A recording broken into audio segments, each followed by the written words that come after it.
আসসালামু আলাইকুম সুপ্রিয় দর্শক, আরেকটি নতুন রেসিপিতে আপনাদের সবাইকে স্বাগতম। আজকে আমি তৈরি করে দেখাবো ভাজ মিনকি।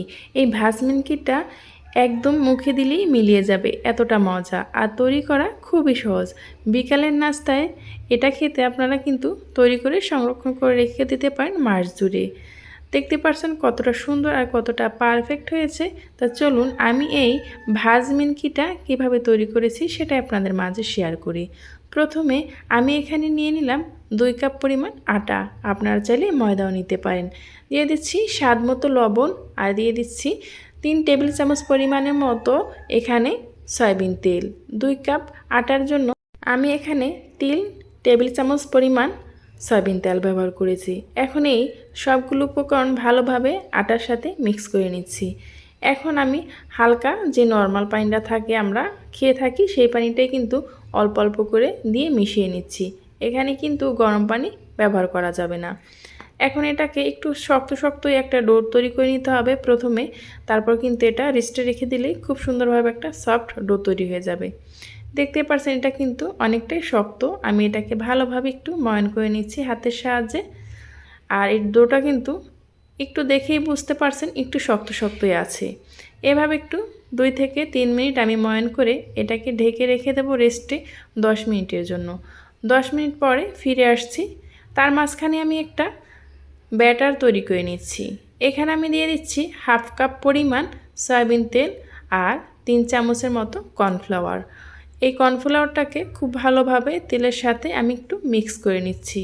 খুব সুন্দরভাবে এটাকে মিক্স করে নিতে হবে। আর এটার ঘনত্বটা দেখতেই পারছেন, এভাবে করে এটার ঘনত্বটা ঠিক রেখে এরকম একটা ব্যাটার তৈরি করে নিতে হবে। ফিরে আসছি 10 মিনিট পর। 10 মিনিট পর রেস্ট থাকার পর এটা কিন্তু অনেকটাই সফট হয়ে গেছে, দেখতেই পারছেন।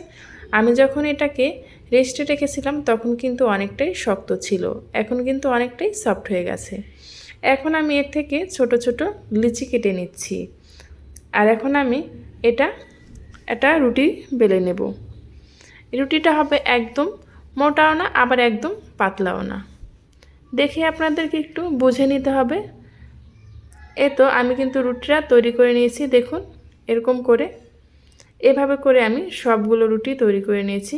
এখানে আমি 4টা রুটি বেলে নিলাম। এখন আমি প্রথমে একটা রুটির উপর যে কর্নফ্লাওয়ার দিয়ে ব্যাটারটা তৈরি করে রেখেছিলাম সেটা দিয়ে দিচ্ছি এভাবে করে। এই কর্নফ্লাওয়ারটা দেওয়ার কারণে এই ভাজ মিনকিটা এত মজা আর এত ক্রিস্পি হয় সেটা আপনারা বুঝতেই পারবেন। আর ভাজগুলো কিন্তু একদম পারফেক্ট থাকবে। এভাবে করে আমি 2টা রুটি একটার উপরে একটা দিয়ে তারপর একটু আবারও উপর থেকে কর্নফ্লাওয়ার ব্যাটারটা দিয়ে ভালোভাবে একটু মিশিয়ে নিচ্ছি, যাতে করে একটার গায়ে একটা না লেগে যায়। এখন যেভাবে আমরা পরোটা তৈরি করি সেভাবে করে কিন্তু এটাকে আমি ভাজ দিয়ে নিলাম। এখন আমি এটাকে একটু বেলে নিচ্ছি চ্যাপটা লম্বা করে 4 কোণা করে। এটা কিন্তু দেখেই বুঝতে হবে। এখন এই পর্যায়ে কিন্তু একটু মোটাই কেটে নিতে হবে। দেখুন এটা মোটাটা আমি কতটুকু রেখেছি। এখন একটি ছুরির সাহায্যে এটাকে আমি কেটে নিচ্ছি। আর তৈরি করা দেখতেই পাচ্ছেন খুবই সহজ, কিন্তু খেতে অসম্ভব মজা। এই পর্যায়ে এসে যারা এখনও লাইক দেননি প্লিজ একটি লাইক দিয়ে ভিডিওটা কন্টিনিউ করবেন। এখন আমি এটাকে কেটে নিচ্ছি একটু সাইজ করে 1 ইঞ্চির মতো রেখে রেখে। আপনারা চাইলে একটু বড় বা এ থেকে ছোট করেও কেটে নিতে পারেন। তো আমি কিন্তু এভাবে করে সবগুলো তৈরি করে নিয়েছি। এখন একটি কড়াইতে তেল বসিয়ে দিলাম। তেলটা যেরকম গরম হয়ে আসছে তখন আমি এই মিনকিগুলো দিয়ে দিচ্ছি। এই মিনকিটা সত্যি একবার হলো বাসায় ট্রাই করবেন, খেতে অসম্ভব মজার হয়। আপনি যদি একটা একটা করে খেতে থাকেন কখন যে আপনার বয়ম খালি হয়ে যাবে সেটা আপনি টেরই পাবেন না। এখন আমি এটাকে মিডিয়াম আঁচে রেখে মুচমুচে করে ভেজে নেব।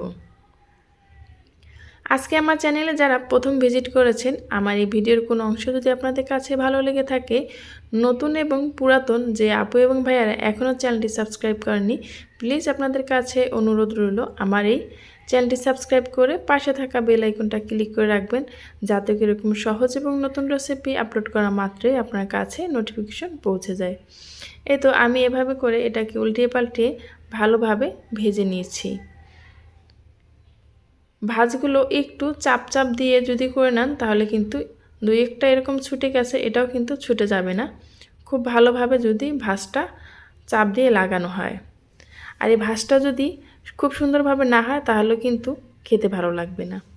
এই তো এভাবে করে আমি সবগুলো ভাজমিনকি ভেজে নিয়েছি। এখন আমি একটি ছাঁকনির সাহায্যে এটাকে উঠিয়ে নেব।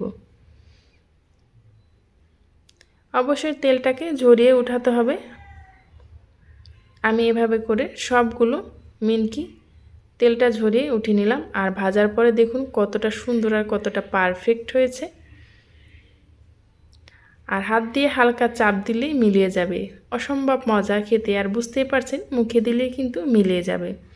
এই পর্যন্ত যারাই আমার সাথে ছিলেন তাদেরকে জানাই অসংখ্য ধন্যবাদ। পরবর্তী ভিডিও পর্যন্ত ভালো থাকবেন, সুস্থ থাকবেন। আল্লাহ হাফেজ।